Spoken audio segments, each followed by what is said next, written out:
താലി eternal wedding collections by Chungath jewellery. ഇതെല്ലാം എന്റെ കല്യാണത്തിന് വാങ്ങിയതാ. വാവ്, ഇതെവിടുന്നാ? MV Chacko golden diamonds Angamaly. പാർട്ടിയുടെ പ്രതിസന്ധി ഘട്ടങ്ങളിൽ ഒപ്പം നിന്നവരെയും തെരുവിൽ പോരാടിയവരെയും അവഗണിച്ചുകൊണ്ടുള്ള ഒരു രാഷ്ട്രീയ സമീപനം ഒരിക്കലും അംഗീകരിക്കാനാവില്ലെന്ന് ജിൻഡോ ജോൺ.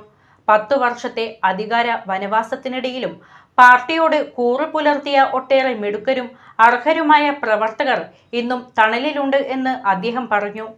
നമ്മൾ കഴിഞ്ഞ 10 വർഷക്കാലം പിണറായി വിജയൻ സർക്കാരിൻ്റെ കാലത്ത് നടന്ന നടപടിക്രമങ്ങൾ അത് ആവർത്തിക്കപ്പെടുന്ന ഒരു തോന്നൽ പോലും ജനങ്ങളുടെ ഇടയിൽ ഉണ്ടാകാൻ പാടില്ല. അങ്ങനെ ഉണ്ടാകുമ്പോൾ നമ്മുടെ വിശ്വാസ്യത പോകുന്നതാണ്. ഇപ്പോൾ പാർട്ടിക്ക് വേണ്ടിയിട്ട് പ്രവർത്തിച്ചിട്ടുള്ള ആളുകളെ പരിഗണിക്കുന്ന ഇടങ്ങളിൽ അറിയാതെ പോലും മറ്റാളുകൾ കടന്നു വരുന്നത് പാർട്ടി പ്രവർത്തകർക്ക് വലിയ സങ്കടം ഉണ്ടാക്കുന്ന കാര്യമാണ്.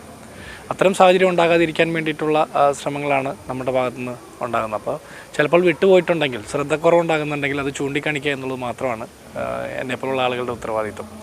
അതിൻ്റെ അർത്ഥം നമ്മൾക്ക് വലിയ വീഴ്ച സംഭവിച്ചു, വലിയ തെറ്റാണ് എന്നുള്ളതല്ല. തിരുത്തുമ്പോൾ അത് കുറേ കൂടി നല്ല മാതൃകയായിട്ട് മാറുകയാണ്. ചെറിയ തെറ്റുകൾ സംഭവിക്കുമ്പോൾ, വീഴ്ചകൾ സംഭവിക്കുമ്പോൾ അത് പെട്ടെന്ന് മനസ്സിലാക്കി തിരുത്തുന്നത് ഒരു നല്ല മാതൃകയാണ്. പക്ഷേ തിരുത്തേണ്ട ഇട പോലും ഇല്ലാത്ത രീതിയിൽ കൃത്യമായിട്ട് ഒരു ജാഗ്രതയോടെ ഇത്തരം കാര്യങ്ങൾ നോക്കിക്കാണുന്നുണ്ടെന്ന് വിചാരിക്കുന്നു.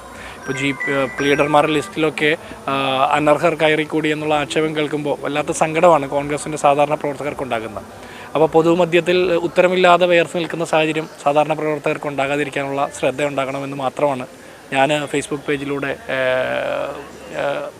ഓർമ്മിപ്പിച്ചത്. അത്രയേ ഉള്ളൂ അതിനെക്കുറിച്ച് പറയാൻ.